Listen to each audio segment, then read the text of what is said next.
আসসালামু আলাইকুম প্রিয় দর্শক, আজ আমি করে দেখাবো ভীষণ মজার রেসিপি কলিজা ভুনা।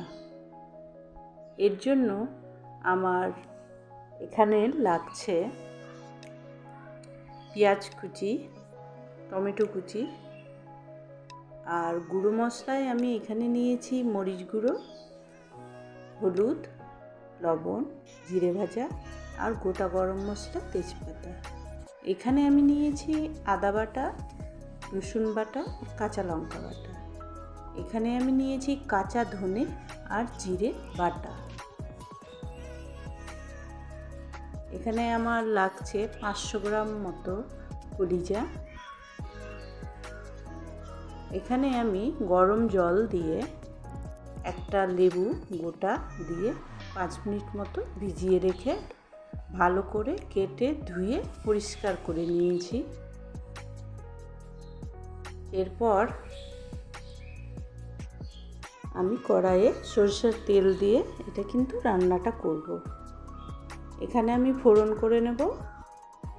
এখানে গোটা জিরে, তেজপাতা দিয়ে হালকা ফোড়ন হয়ে গেলে এখানে আমি পেঁয়াজ কুচি দিয়ে দেব। পেঁয়াজ হালকা লাল লাল ভাজা হলে আদা রসুন বাটা আর কাঁচা লঙ্কা বাটা দিয়ে আরও কষিয়ে নেব। কাঁচা গন্ধ চলে গেলে মশলার এখানে আমি গুঁড়ো মশলাগুলো দিয়ে দেব। সব মশলা ভালোভাবে কষিয়ে আসলে এরপর আমি কিন্তু এখানে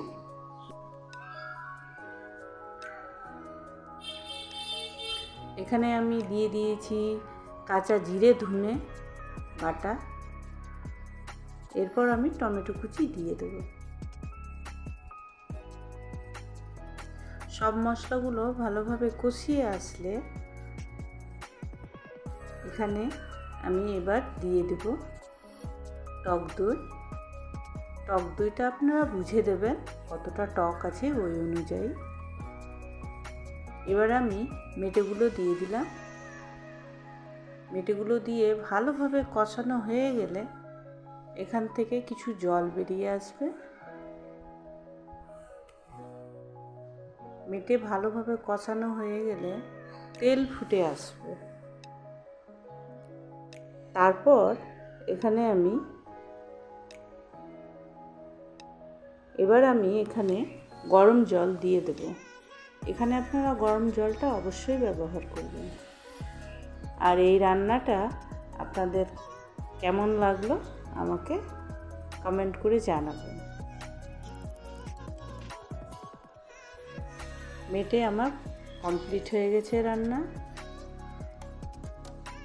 এবার আমি পরিবেশন করে দেখাচ্ছি।